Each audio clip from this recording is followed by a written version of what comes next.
안녕하세요. 정보가 세상을 바꾼다의 인포뱅크입니다. 이번에 전해드릴 내용은 50년 일본 자동차 산업 최대위기, 전기차 시대, 한국에게 진다에 대해서 한번 알아보도록 하겠습니다. 여러분의 구독, 좋아요 한 번씩 눌러주시고 이야기를 시작을 해보도록 하겠습니다. 지금 전 세계 자동차 업체는 빠르게 전기차로 전환되고 있죠. 지난해에 이어 올해 역시 다양한 전기차 신차들이 대거 출시되고 있는데요. 글로벌 완성차 업체들은 너나 할 것 없이 점진적으로 내연 기관차의 작별을 고하고 있는 동시에 빠르게 전동화 전환, 즉 전기 자동차의 전환을 계획하고 있는 상황.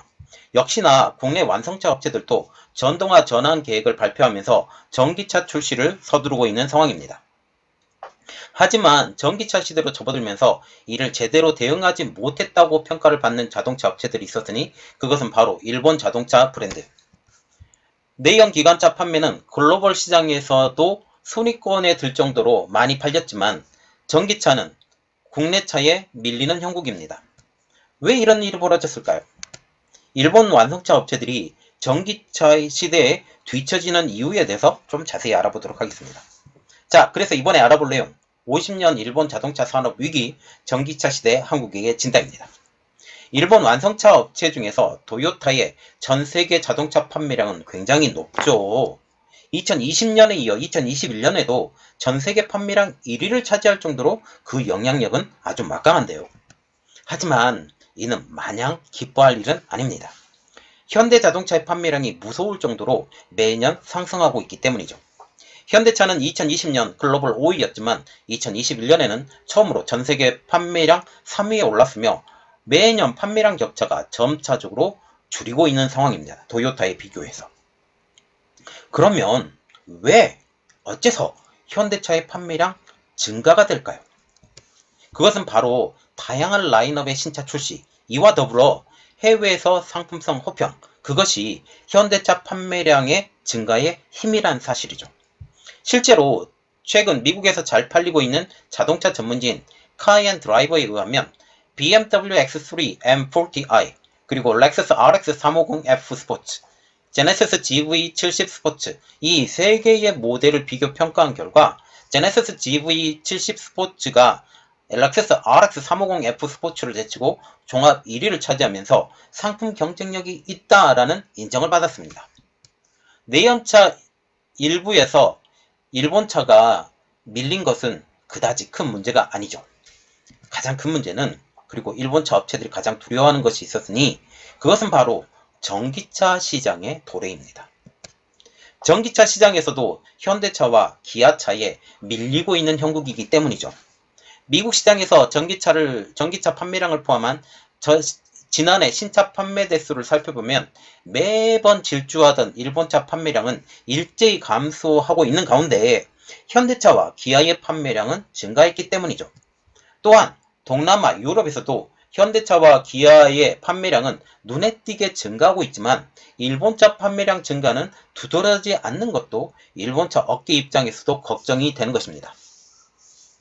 이에 일본차 업계가 결단을 내렸죠. 순수 전기차 생산. 지금 일본차와 같은 경우는 전기차 시장에서 하이브리드 차량, 플러그인 하이브리드 차량을 밀고 있는 상황입니다. 올해 초만 하더라도 지금 전세계 소비자들은 일본차 업체들이 순수 전기차 출시 계획에 아무런 소식이 없자 전기차 지지가 학생이라고 언급되기도 했지만 이제는 본격적으로 순수 전기차 출시를 언급하게 된 것이죠. 도요타, 닛산, 혼다 등을 포함한 일본차 세계의 브랜드가 순수 전기차 시장에 다시 발을 들여놓겠다는 소식입니다. 최초 양산형 순수 전기차 생산은 GM이 1996년 출시한 EV1. 1999년 단종시킨 후 오랫동안 전기차가 나오지 못했습니다. 1999년 단종시킬 때 당시 정유업계와 GM이 야합하면서 단종을 시킨 것이죠. 당시 이미 내연기관차에서 상위권에 있었던 GM이 굳이 위험성을 가지고, 말하자면 전기차가 많이 팔리게 되면 그만큼 내연기관차가 많이 팔리지 않아요. 이러한 위험성을 감수하고 팔고 싶지 않았던 마음도 있었습니다. 다시 전기차의 소식이 들린 것은 일본입니다. 2009년 경차 기반의 미쓰비시 아이미브를 시작으로 해서 스바루 스텔라, 그리고 2010년, 10년 닛산 리프 연달아 나오면서 전기차 시장 역시 일본이 주도할 것처럼 보였죠. 특히 닛산의 리프는 익숙한 해치백 타입의 24kWh 리튬이온 배터리를 탑재해서 당시로서는 꽤 긴 주행거리인 117km로 전기차 시장에서 단연 돋보이는 인기를 얻었습니다. 전기차가 나설었을 때 리프는 일본은 물론 미국과 유럽에서도 호평을 받은 것이죠. 전기차 최초로 2019년 누적 판매량 40만 대도 돌파한 것도 리프입니다. 그러나 그 이후 성적은 초라했죠. 현재 일본을 제외하면 미국과 유럽 시장에서 전기차 판매 순위 상위권에서 리프는 찾아보기 힘든 현실. 일본의 전기차 열풍은 테슬라보다 훨씬 앞섰던 것이었습니다. 그래서 일본이 지속적으로 전기차에 투자를 했다면 성공을 했을 텐데 일본 내부에서도 이 리프 전기차가 찬물을 끼얹는 거예요. 그래서 많이 팔리지 않아서 더욱더 투자를 하지 않은 상황이죠. 성숙되지 않은 주변 분위기도 있습니다. 전기차의 열풍이 사그라지자 일본은 전기차에 대한 투자를 중단을 했죠. 다시 전기차의 시대가 왔습니다. 탄소 중립을 모토로 전기차의 대중화가 강제적으로 오게 된 것이죠. 이에 대해 일본은 다른 입장으로 대응을 했습니다. 대부분의 일본의 자동차 업체들은 탄소 중립의 해답이 순수 전기차가 아닐 수 있다라는 보수적인 입장을 가지고 있다라는 것이었죠.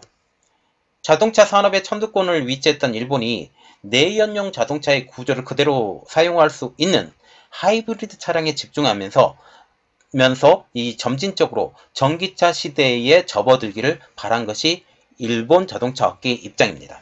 하지만 그들의 예상과는 달리 글로벌 시장은 빠르게 전기차 시대로 재편되고 있었고 소비자들도 전기차를 원했습니다. 이는 일본 자동차를 견제하려는 배경도 한몫했는데요. 저는 개인적으로 하이브리드 차량이 그렇게 나쁘다라고 생각을 하지 않는 입장이에요. 왜냐하면 전기차에 들어가는 전기 자체도 전기를 생산하는데 화석 에너지를 사용하기 때문이죠. 그래서 실질적으로 이 전기를 만드는 데 드는 비용도 여기에 전가시켜야 된다라는 게 제 개인적인 생각입니다. 어쨌든 이야기는 계속해 드릴게요. 이제 2021년 기준 전기차 판매량과 하이브리드 차의 판매량을 비교해 볼까요? 순수 전기차 신차 판매 대수는 2021년 기준 약 460만 대, 하이브리드 차량 신차 판매 대수는 약 310만 대. 매년 전기차와 하이브리드 차량의 판매 대수의 격차가 벌어지고 있는 상황이기 때문에 지금 현재는 460만 대와 310만 대로 별로 차이가 나지 않는 것처럼 이렇게 보이네도 지금 이 전기차와 같은 경우는 쭉 올라갈 것이고 하이브리드 차량의 판매는 쭉 내려갈 것으로 지금 생각이 되고 있다는 사실이죠. 이에 따라 전격적으로 일본 차 업계는 순수 전기차의 시장으로 뛰어들기로 결정한 것입니다. 뒤늦게 전기차 시장에 뛰어든 일본 자동차 업계들은 어떤 전기차를 선보일까요? 그래서 이번에 알아볼 내용은 도요타, 닛산, 혼다 어떤 전기차 선보일까입니다. 먼저 알아볼 회사는 도요타입니다.